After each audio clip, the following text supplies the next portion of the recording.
that's it. Done the Thames. Yeah. Better than we thought, wasn't it? Oh, it was much nicer than I was expecting. I don't know what I was expecting, but it's gorgeous countryside everywhere. A lot more wildlife on a river. Yeah, there was more wildlife, and also I like the aspect of being able to turn wherever you want to turn. Yeah. You could just do it for fun. That was good. Not only could you wind 360 degrees, you could do a figure of 8 if you wanted to on some of it. We didn't. No.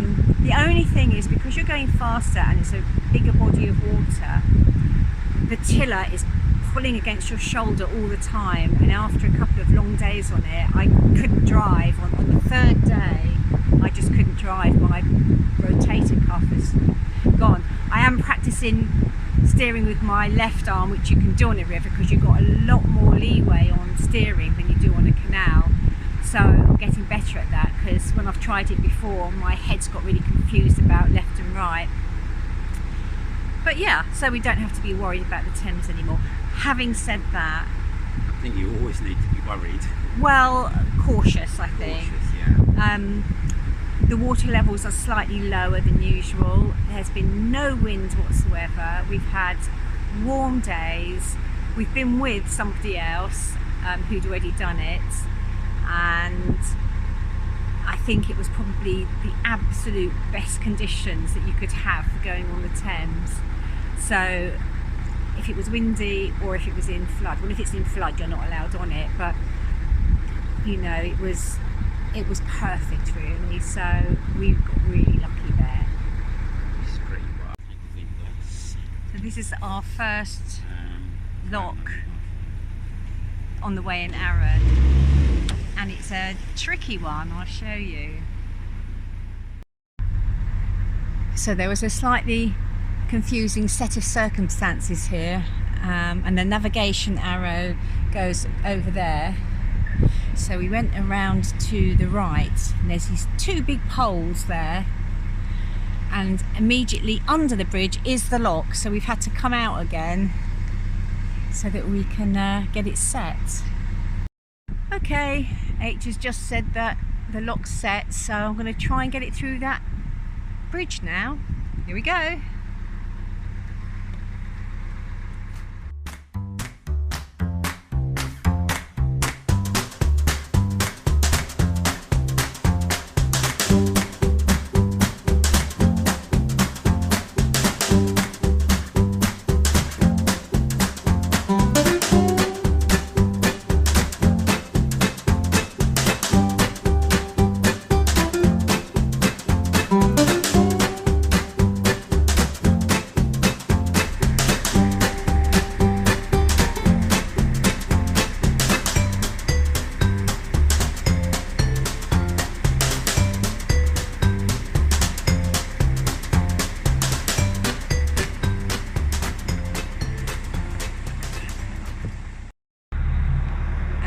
Under the M25.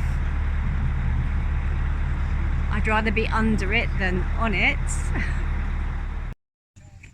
And then when we moored up that evening, we found we were 5-minute cycle from Wisley, which is a Royal Horticultural Society gardens. It's amazing. And I always go to these when I'm close by to get inspiration for my sculptural work.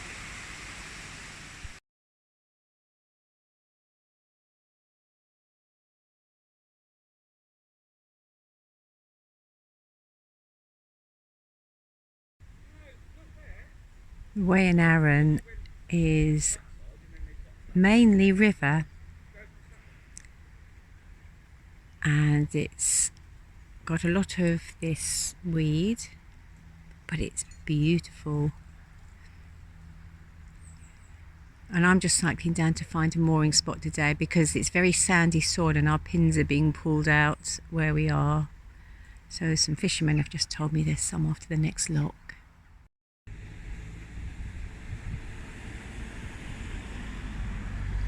And I've found a nice spot on a meadow. So Henry's just going to bring the boat down and we can moor up here for the next couple of days.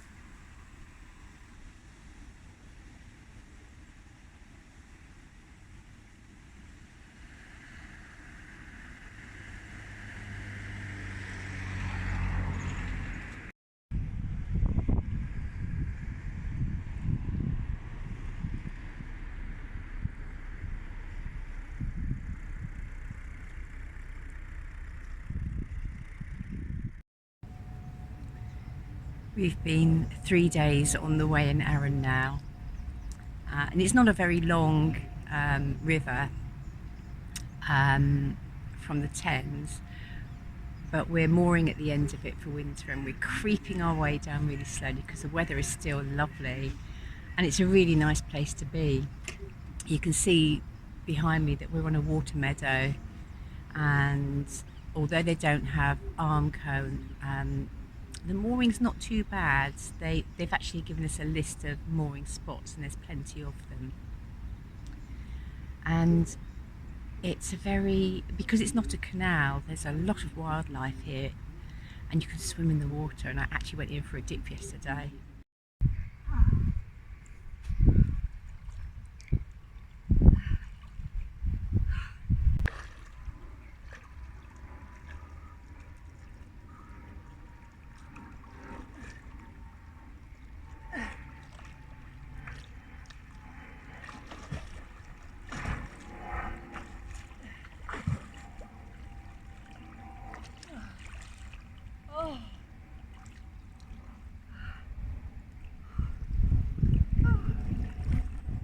Pretty cold, but quite a few people are coming to this spot here and swimming. Just up the road there's a beautiful old priory, so we'll take a walk up there and I'll show you.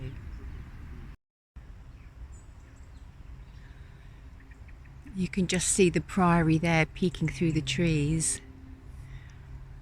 It's really old. It was established in the 1180s and then it was taken down during King Henry VIII's reign about 400 years later. I think it was founded by the Bishop of Winchester at the time, and at the time it was given a lot of lands around here. You can't actually go right up to it, which is a shame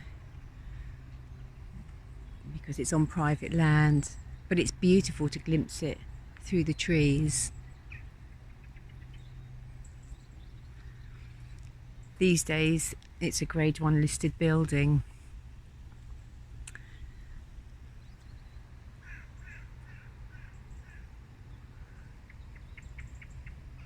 It's very atmospheric with all the crows around here.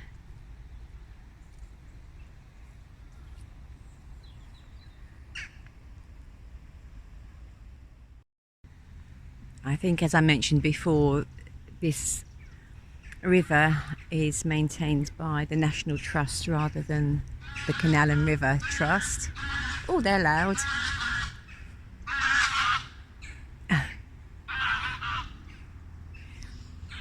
And it's really well maintained. There is a lot of this floating weed, but in all the important places it's been pulled out to the side of the river so that you can still moor up.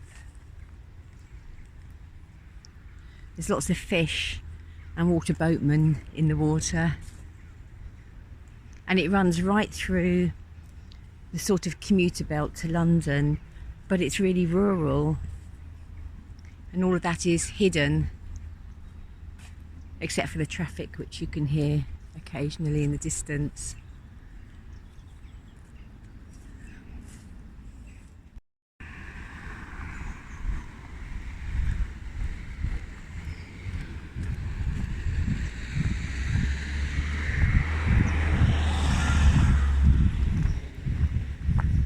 I would imagine that in the summer it's quite busy here because there is a hire boat fleet, but at this time of year it's really quiet, and this is the only navigable river for narrowboats anyway, south of the Thames. In the old days it went all the way to the fishing port of Littlehampton through Arundel. And I think that this stretch of water has got the biggest group of volunteers working on it to re-establish the navigation again. So at the moment it finishes at Godalming, which is where we're going to be for the winter. But hopefully during the time that we're on a boat, more of it will be reopened. It's expensive to moor down here, being the southeast of England, but it does mean that we're close to it during the winter and won't have to pay train fares to go up to the Midlands or the north. So there's lots of bits and pieces that we need to do over the winter on it, not least touching up all the bumps and scrapes that we've put on it this summer. So it makes sense to us to be able to get to it easily.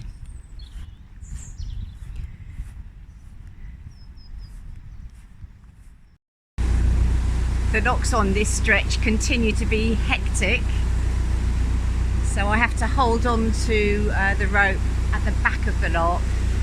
And on this particular one, there's a massive leak in the gates, and we've also got our front rope tied up.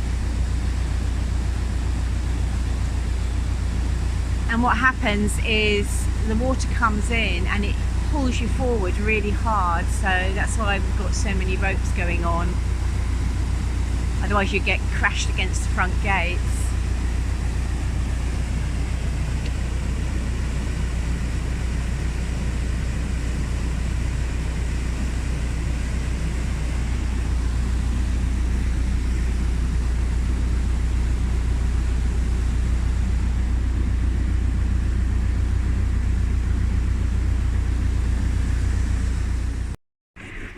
Way back when we were building the boats, we got a hurricane heater, and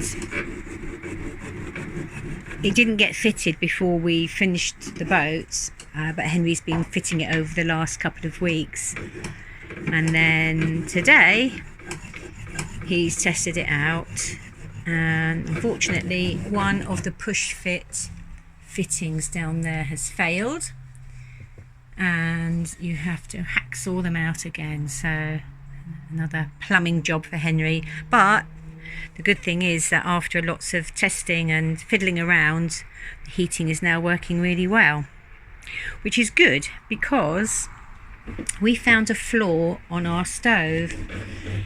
You can't really clean it out with the oven here. Around the back it has got a round plate. You can't really see it down there, but you can't get a vacuum or anything in there, and actually most of the soot will be falling down and probably sitting on top of the oven there, and you can't keep taking this out and replacing the fire cement. So last night we lit it and it just filled the boat with smoke. It's obviously blocked. So what we're going to have to do is change this flue here and get one with a door fitted. Unfortunately it's 75 centimetres and you can't buy a flue with a door in it at that, so we'll have to get a 25 one and a 50 one, but that shouldn't be too difficult. So as usual, there's always something, it's never all plain sailing, but once this joint down here is refitted, we should be good to go on hot water and heating. Today we're moored just outside Guildford at Dune Wharf. Really nice place, and it's closed today, which is nice for us, and you can moor here free of charge for 24 hours, so we're making the most of that. There's this really cool wide beam here with a proper size front door on it, all folds down. Even got a cat flap in it for this fella. Hello, puss. But I'm going to take you over to show you a really cool barge over here. So this used to be a really busy working wharf right up until 1969, and they had, I think, 3 of these barges which look absolutely enormous, and they used to carry all sorts of stuff, grain, etc., up onto the River Thames. And I did ask, I mean, I couldn't imagine how they could have got these up through the locks, but apparently they were built to the exact size of the locks. And this one worked until 1968, and then unfortunately it crashed into a bridge on the Thames and sunk. And 20 years later they found it. It must have been pulled downstream to Leigh-on-Sea, and they got it up and it's been restored. At the moment all the bottom's being painted. Massive tiller arm up there. Around the corner they've got another one. This one was called Reliance, and there was one called Perseverance, and they're just trying to raise money to restore that one. These are the houses that were built for the Stevens family, and the Stevens family were clever.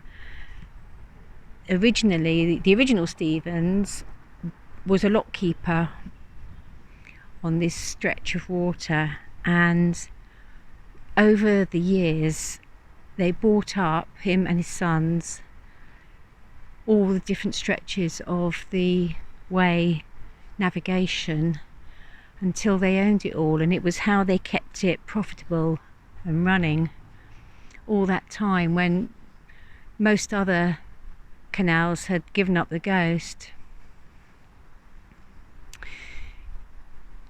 This was the gunpowder store. I don't think I would have wanted to live next door to that. It holds an exhibition these days, and inside this barn here is a huge bookshop which they use to raise money. And it's a really nice place. It's old mixed with new here. You've got all the new buildings over there. That's the barge over there that they want to restore. But for the time being, it's quiet and peaceful here. Really nice. Now, as I come back to the boat, I see Henry has dismantled our stove, and we're trying to get the soot out of it so that we can actually light it again. We've got to ring up the flue company and find a flue with a door in it. I really relished that. It was a really interesting thing. Just be super careful. Probably a good idea to pull that up actually. Okay. Ooh, that is really full. Oh my god, no wonder it wouldn't go. Wow.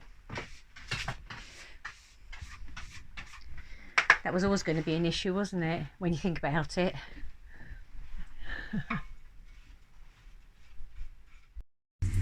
And H got the fire finished and all cemented in time to do our dinner tonight. I rely on the oven a lot these evenings. It saves our battery power. Lamb chops and sweet potato chips tonight.